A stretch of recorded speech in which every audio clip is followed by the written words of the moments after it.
It's not easy ranking every major college football coach, but someone has to do it, and we did.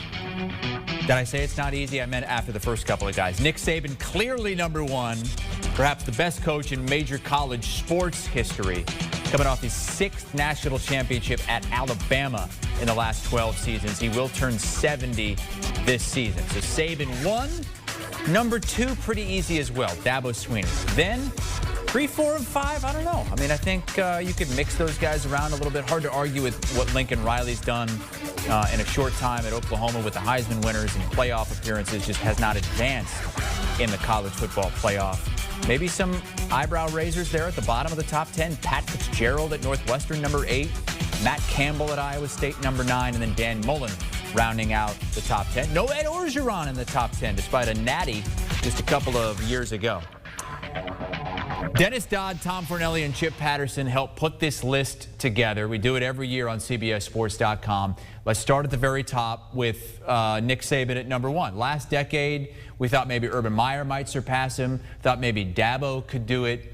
Is the gap beginning to widen again, Dennis? Yeah, at age 69, he turned 70 on Halloween this year with a record-breaking 7 national championships, showing no sign of slowing down. I thought in the last week, landing those 2 recruits out of the portal, Jamison Williams, who we already had the receiver from Ohio State, and then Henry To'o. I think you have to make Alabama the favorite again in the SEC, even if you were thinking about Georgia right now. So no, 69 looks like he's 49, energy of a 39-year-old, the GOAT, and that's not going to change anytime soon. Yeah, I think at this time a year ago, there was some question marks about, hey, Dabo's closing the gap on Nick Saban. What more does, if Clemson wins another national title next season, do we finally move Dabo ahead of Saban? And then, of course, Alabama goes out and wins another national title, which kind of puts the kibosh on that. It was really easy to put Saban at number 1 on my ballot this year because it's just, if you think about what he's done at the college level, I think we kind of just get so used to the success he's had that you overlook it. But as a college football coach, this is a guy who's never gone more than 3 seasons without winning a national title. That's an astounding fact. And we saw what happened to LSU when they lost their top-ranked quarterback in Joe Burrow. They went down, and with Alabama, it's like you lose top quarterbacks year in and year out, and we just expect them to bounce right back. So Dabo's at number 2. Chip, is the gap wider between Dabo at 2 and Saban at 1, or Dabo at 2 and the other guys down at 3, 4, and 5 like Lincoln Riley?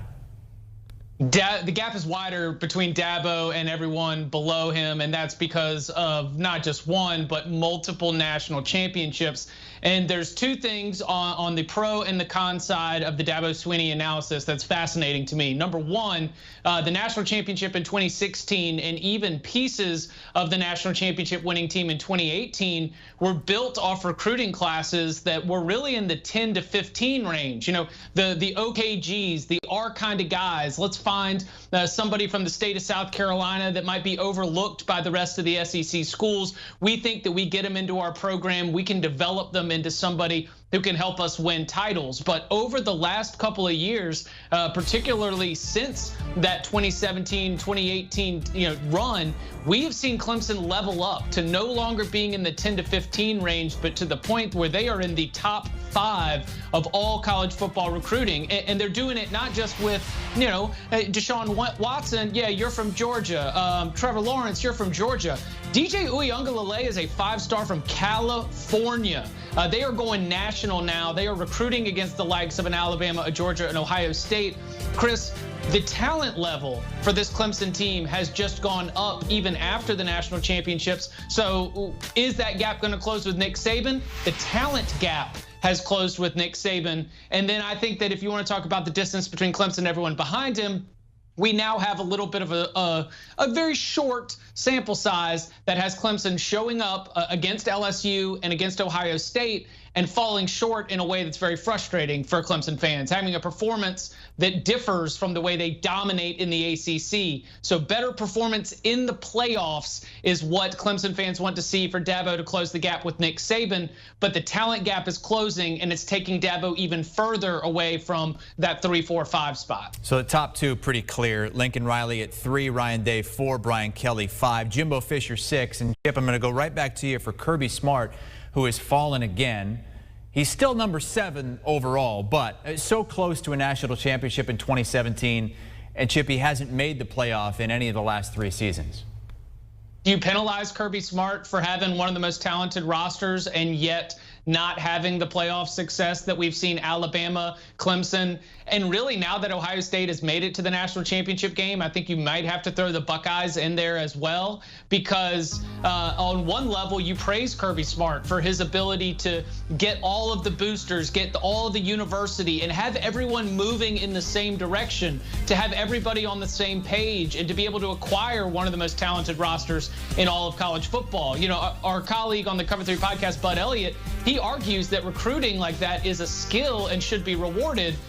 I tend to fall on the other side of the conversation where I might penalize Kirby Smart in terms of breaking ties against someone like a Pat Fitzgerald, where I think that Pat Fitzgerald, what he's been able to get out of that Northwestern roster compared to Kirby Smart and what he's been able to accomplish with an uber talented Georgia roster, I expect more from him. And I think a lot of Bulldogs fans expect a little bit more from him. Is he one of the best coaches in all of college football? Yes, but I think that when we look at him compared to those coaches at the top, the lack of not just national titles or college football playoff appearances, but the SEC titles as well. He has an Alabama problem, but it's one that he's got to get past if he really wants to solidify himself as one of the top 5 coaches in the sport. Top 10 coach that might get the biggest eyebrow raise is at number 8, Northwestern's Pat Fitzgerald.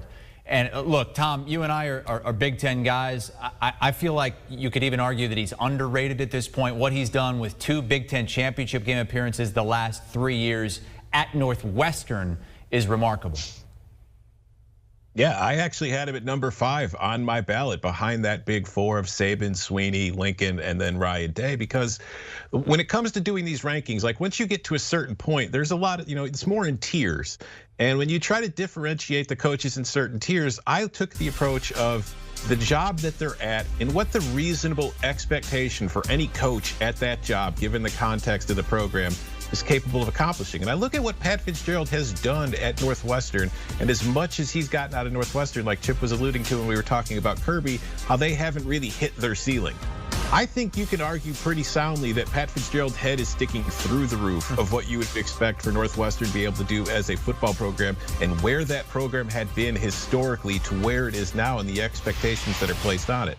No, there aren't the conference titles, there aren't playoff berths, there aren't national titles, but Northwestern is one of the premier programs in the Big Ten, and it's consistently up there, and it's one of the most difficult teams to beat week in and week out. And it's that consistency and that lack of results, or not lack of results, but the overwhelming consistency of those results that, to me, if you put Pat Fitzgerald at Alabama or Georgia, I bet he'd get to the playoff too, and he'd probably win a couple national titles. He's turned down some NFL jobs, and so is the guy right behind him. Iowa State's Matt Campbell coming in at number 9. Dennis, the Cyclones could be a top 5 team this season. Yeah, I think a lot of people think that. A lot of people think they're not only going to challenge Oklahoma once again for the Big 12 title, but win it. 10 players back on offense, Brock Purdy. But the only coach in the top 10, actually the top 20, with a record worse, the worst record in the top 20, excuse me, at 35-28. So yeah, recency bias, absolutely. He is going into his 6th year, just like Kirby Smart. 35 wins. Those are 17 wins short of Kirby Smart, and he's only 2 spots behind Kirby Smart, ahead of Dan Mullen, who has 2 championship rings and has resurrected Mississippi State, and possibly the #1 quarterback coach in the country. Yeah, it's recency bias, but look, I think by any measure, he's a top 10, top 15 coach right now. I talked to Lance Leopold yesterday, the new coach at Kansas. He's a Matt Campbell disciple, and Matt Campbell is a Bill Snyder disciple. This makes sense because all 3 of those coaches like to make 2 stars into all-conference players, which is the only way you can coach at Iowa State, and he's mastered that lately, taking Iowa State to the Fiesta Bowl last year and playing for the Big 12 title. Interesting note for Matt Campbell. In the offseason, he turned down an 8-year, $68.5 million offer from the Lions, apparently with full control. I haven't confirmed that, to stay at Iowa State. Now, if I'm Matt Campbell's wife, I'm having some questions, but he sees his upward arc better at Iowa State than, look, the Lions that are annually in disarray. But look, I would take that money and take my chances at disarray for over the next 8 years than Iowa State. But if you want to talk about loyalty, he's the ultimate loyal guy. Yeah, I love Matt Campbell. I think he's a great coach, but I think that his ranking and our rankings overall is too high. I had him at number 16 on my ballot. And what I look at is, like Dennis, you mentioned, he's ahead of Dan Mullen. Well, why is Matt Campbell ahead of Dan Mullen and in our top 10? Because we look at what he's done at Iowa State and the success he's had there, and we say, wow, it's really difficult to win at Iowa State, and Campbell's having this success. He must be a great coach.